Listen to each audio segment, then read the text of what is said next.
So, in this present discussion, we have to talk about clebsch-gordan coefficient.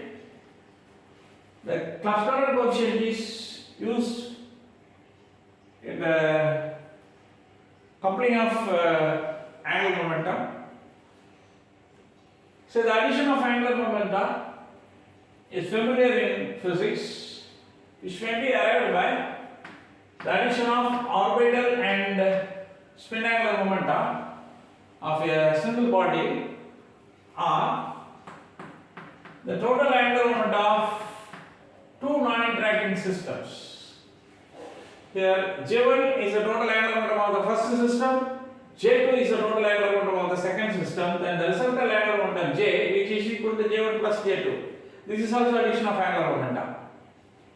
Here J1 is equal to L1 plus S1, J2 equal to L2 plus S2.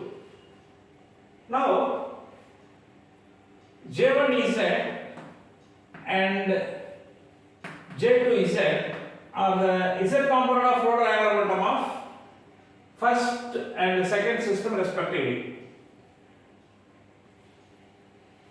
And the question to construct first set of operators, and these operators are mutually commuting in nature.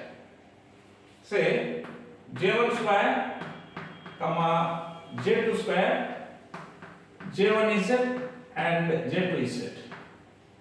These operators are mutually commuting in action, which means that square bracket of J1 square J2 square, which is equal to 0, which means that J1 square J2 square is equal to J2 square J1 square, or J1 square J2 square minus J2 square J1 square is equal to 0. In the same way, we can write J1 square J1 Z is equal to 0, J1 square J2 Z is equal to 0. Then J1 Z J2 Z equal to 0. We may say that all the four operators are subjected for commutation mutually.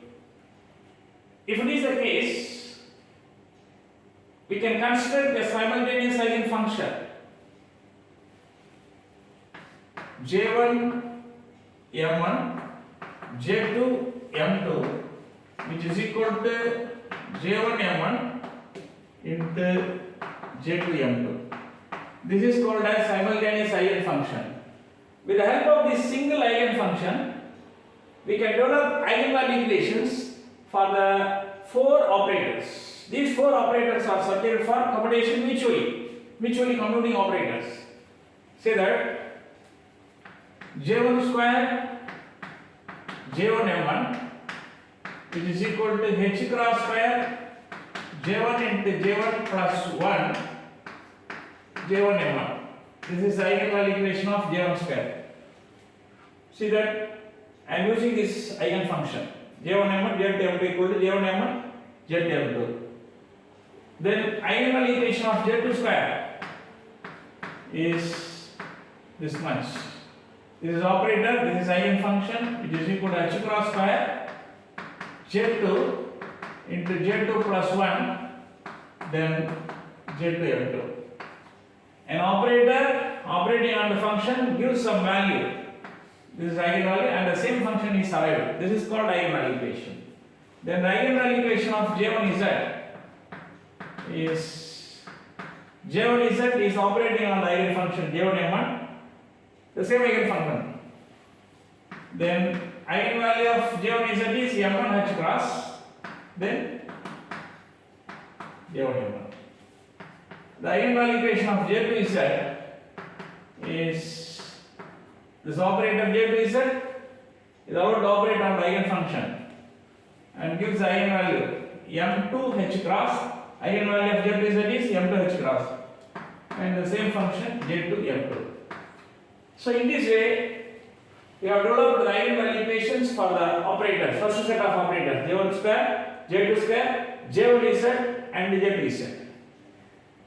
So that the single eigenfunction is sufficient to get all the eigenvalues for the four operators, from the four operators. So that this eigenfunction is called as simultaneous eigenfunction. Now, I am in the position to develop the second set of operators.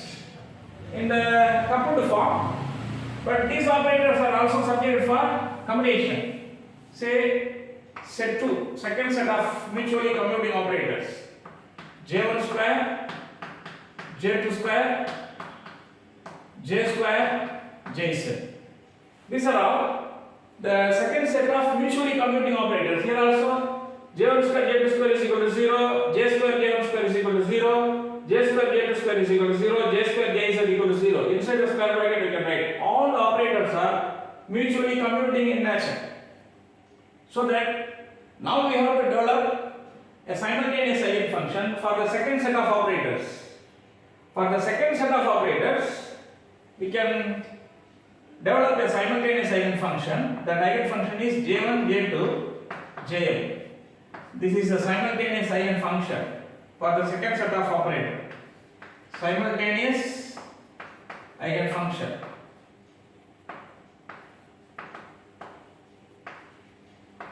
For the second set of operators. For the first set of operators, we are having the simultaneous eigenfunction of J1, J2, M1, M2. That is equal to J1, J2, M1, M2.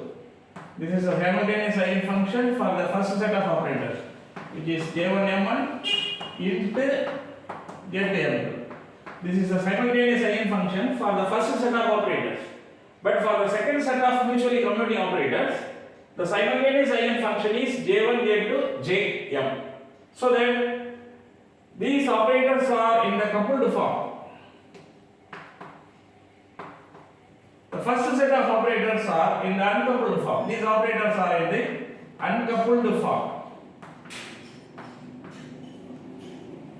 Now, using this simultaneous eigenfunction, we can write diagonal equation of J square. Say J square into J comma M, which is equal to H cross square J into J plus 1 J comma M. This is diagonal equation of J square. Then the diagonal equation of J is set, because in the coupled representation we are using the operators J square and J z. Eigenvalue equation of J z is J z into J comma M, which is equal to M H cross into J comma M. So that for the two operators we have used the same eigenfunction. So that we are calling this one as a simultaneous eigenfunction for the second set of mutually commuting operators.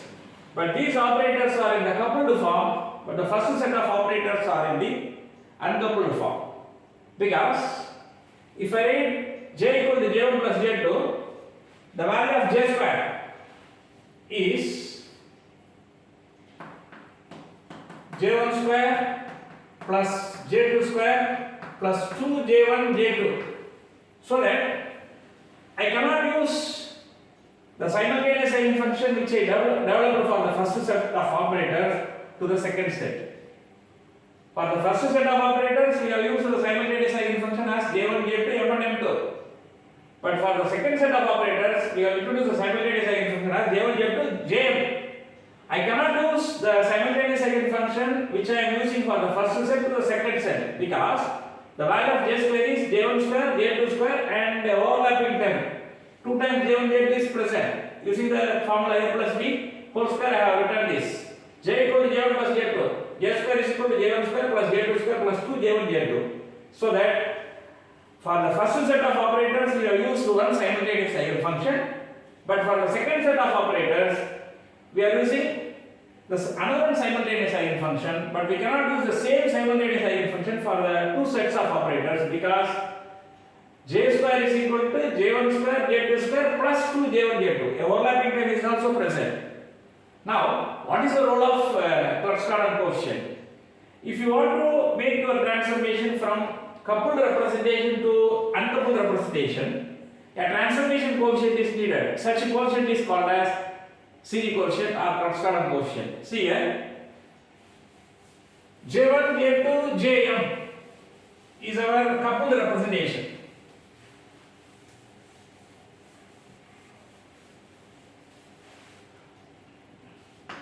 J1, J2, Jm is our coupled representation.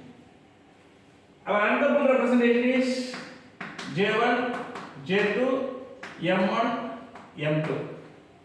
If you want to make our transformation from our coupled representation to our uncoupled representation, a transformation coefficient is needed called C coefficient.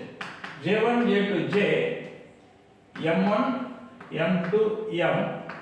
Here summation over M1, M2. First we have to substitute the values of M and M2. One set we have to substitute. Then we should use another one set so that we are using the summation. This is called as CG coefficient. CG coefficient. Now we can say, in order to transform our coupled representation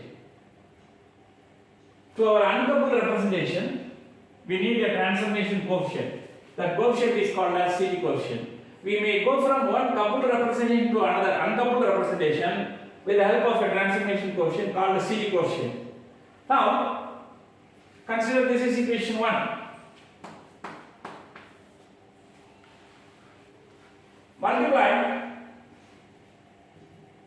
this by cross space of J1, J2, M1, M2 on both sides. J1, J2, Jm, which is equal to J1, J2, J, M1, M2, M. The summation over M1, M2. Because if you multiply cross base of J1, J2, M1, M2 on the right hand side, here J1, J2, M1, M2, then J1, J2, M1, M2.